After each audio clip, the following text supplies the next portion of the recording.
Bismillahirrahmanirrahim. Assalamu alaikum. Continuing the steps of surgical procedures for the removal of impacted mandibular third molar teeth, we will explain the delivery of section tooth with the help of elevators.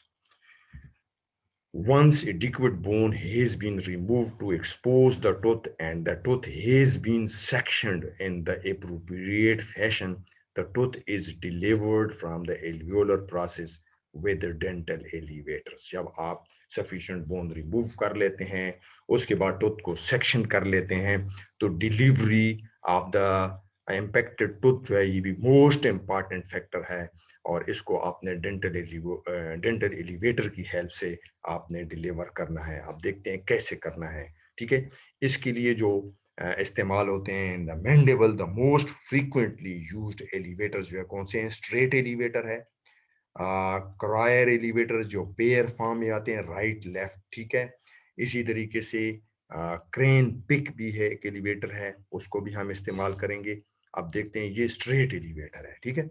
Straight elevator में देखें, ये हम ज़्यादा detail में इसको नहीं discuss करेंगे, लेकिन यहाँ ब्लेड आपको मुख्तलिफ साइजेस में इसके नज़र आ रहे हैं, ठीक है। ये जो बड़े साइज वाला जो ब्लेड होगा, ये आपने टूथ के एलिवेशन के लिए इस्तेमाल करना है। ये छोटे ब्लेड होते हैं, ये जो है टूथ के जो सॉफ्ट टिश्यू को आप जब डिटेच करते हैं, ठीक है ना, उसके लिए ये यूज होते हैं, ठीक है ना। और टूथ को लग्जेशन के लिए भी आप इसको यूज कर सकते हैं।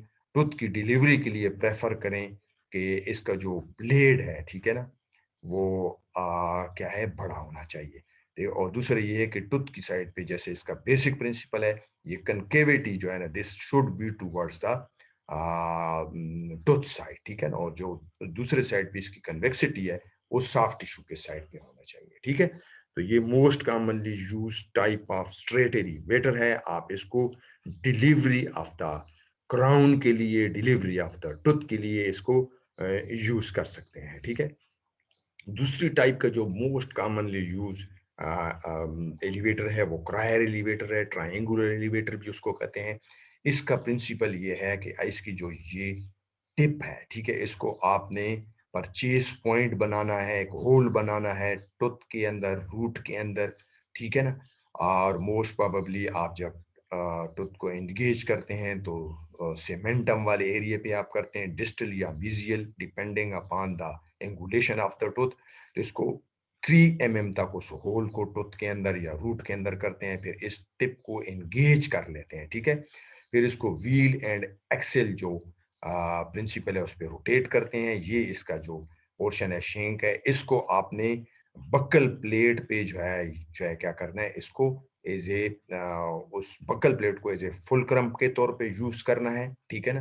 यानी इसको उसके ऊपर सपोर्ट करके व्हील एंड एक्सेल जो रोटेशन है, ठीक है ना, रोटेशन है वो देनी है। और ये इंगेज होगा परचेस पॉइंट में, ठीक है, जो आपने 3 mm होल किया है उसमें।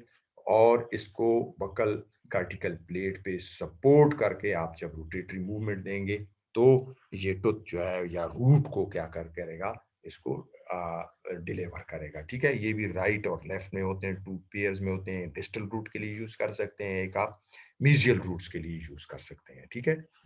तीसरा जो है वो क्रेन पिक है, ठीक है ना। ये भी इंस्ट्रूमेंट है, स्पेशली रूट्स के लिए इसको आप यूज कर सकते हैं, ठीक है ना। और इसका भी प्रिंसिपल उसी तरह है कि आपने परचेस पॉइंट बनाना है, ठीक है। और इसके शेंग को आपने उसी तरह बकल कार्टिकल प्लेट पे उसको सपोर्ट देनी है, ठीक है, एज ए फुलक्रम यूज करना है बकल पार्ट कार्टिकल प्लेट को। और रोटेटरी मूवमेंट उसी तरह दे के इसको जो परचेस पॉइंट है उसमें इसको एंगेज करके फिर आपने रूट को एलिवेट करना है या रिमूव करना है, ठीक हो गया। अच्छा, the most important difference between the removal of an impacted mandibular third molar and of a tooth elsewhere in the mouth is that almost no luxation of the tooth occurs for the purpose of expansion of buccal or lingocortical plate. ये सारे बच्चे इसको गौर से सुने। जब आप बाकी tooth में क्या करते हैं, बक्को लिंगुअल जो है वो लग्जेशन करते हैं टूथ के रिमूवल से पहले, ठीक है ना। वो जो है ना पॉसिबल नहीं है थर्ड मोलर की। क्यों पॉसिबल नहीं है? Because impacted tooth has never sustained occlusal forces, periodontal ligament are weak and permit displacement of the root if appropriate bone is removed and force is delivered in the proper direction। याद रखें कि ये जो third molar tooth है ये तभी remove होगा जब आप फोर्स को जो है पहले तो आप ये है कि अप्रोप्रिएट बोन को रिमूव करेंगे, फिर जो है ना आपने कंट्रोल्ड फोर्स यूज करनी है, एक्सेसिव फोर्स यूज नहीं करनी, और प्रॉपर डायरेक्शन में जो है आपने क्या करना है, फोर्स को अप्लाई करना है। तो तब ये जो टूथ है डिलीवर होगा थर्ड मोलर, क्योंकि इसमें लग्जेशन पॉसिबल नहीं है। इसलिए गौर से सुने, आपने प्रॉपर रिमूवल ऑफ बोन करनी है, नंबर वन। और उसके बाद आपने क्या करना है कि फोर्स को, जो एलिवेटर्स हैं, इनको प्रॉपर डायरेक्शन में देना है। ठीक है। Now, elevators are designed not to deliver excessive force, but to engage the tooth or tooth root and to apply force in proper direction. Elevators भी जो है ना ऐसे डिजाइन किए गए हैं कि ये एक्सेसिव फोर्स के लिए नहीं है, बल्कि कंट्रोल फोर्स आपने देनी है। ठीक है।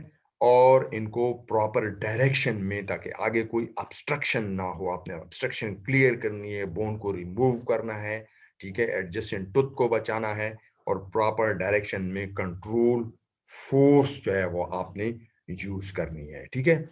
Application of excessive force may result in unfavorable fracture of the tooth, excessive buccal bone damage to the adjacent second molar, and it can cause a mandibular fracture. ठीक है। तो एक्सेसिव फोर्स कभी भी ना दें, otherwise these complication will occur.